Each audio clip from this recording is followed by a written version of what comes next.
Hi everyone, I hope this finds you well wherever you are around the world.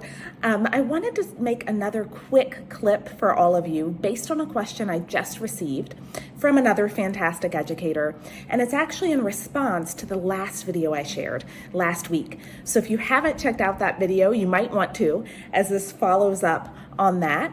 But it was such a good question that I thought, as soon as I read it, I thought, oh, haven't we all dealt with that before?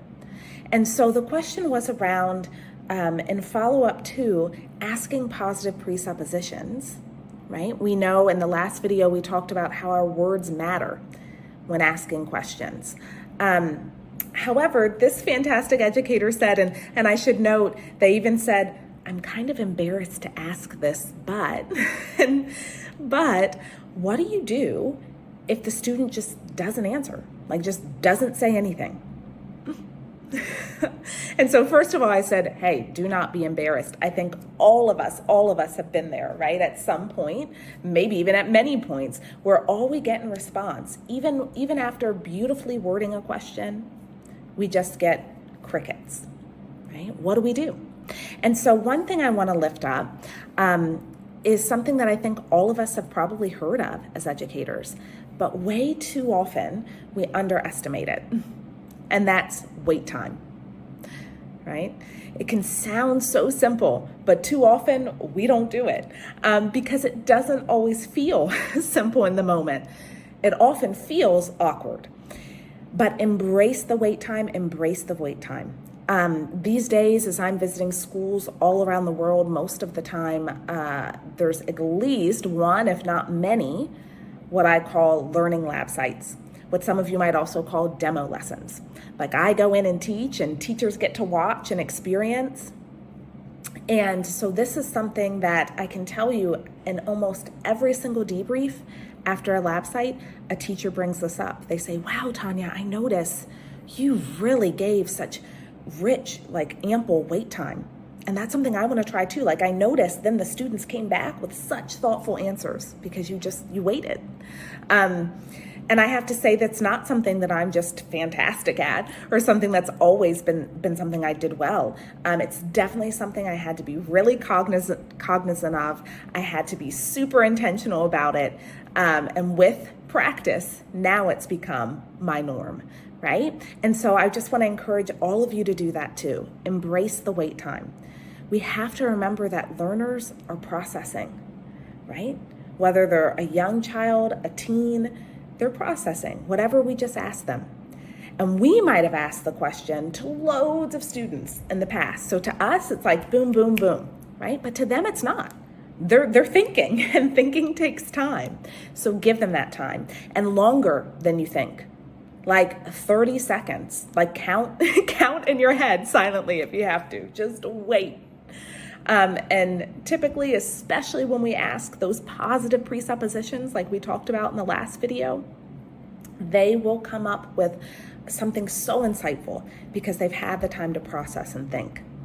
And then just a little additional layer to this tip that I'll give is, because you might already be wondering this, I know I definitely wondered it for years, is okay, so I give the wait time. What if they just still don't say anything? Then ask the question again. You all know, if you've worked with me, I love the term from research, warm demander. Use a warm demander stance.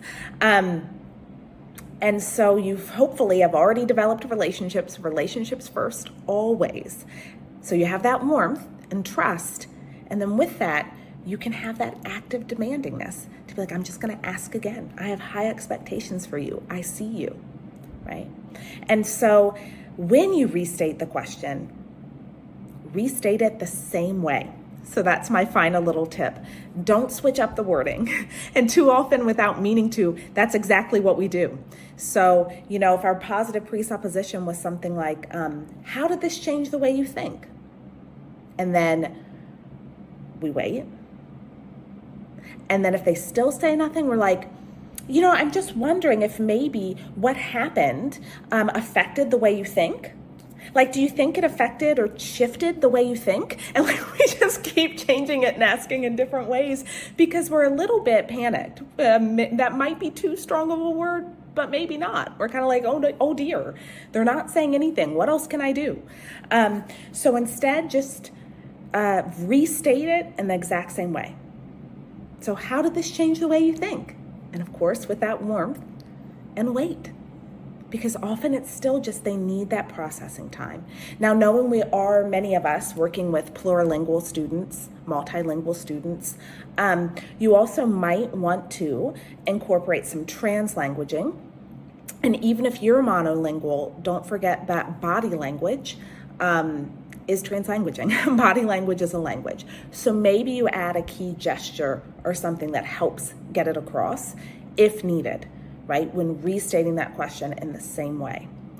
And what you'll find by that point is that students respond.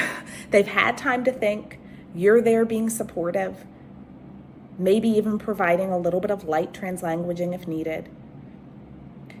And because it's a positive presupposition, like we talked about last time, they have beautiful things to say, right? Insightful things to say. And that way we keep it that focus question and not that funnel question, right? We also don't want to keep rewording it to the point where we just keep funneling to a certain answer just because we're a little bit panicked. So I hope that sheds some light on what to do. If even with a quality question, you get crickets, just remember, embrace the wait time, warm demander stance. All right, everyone.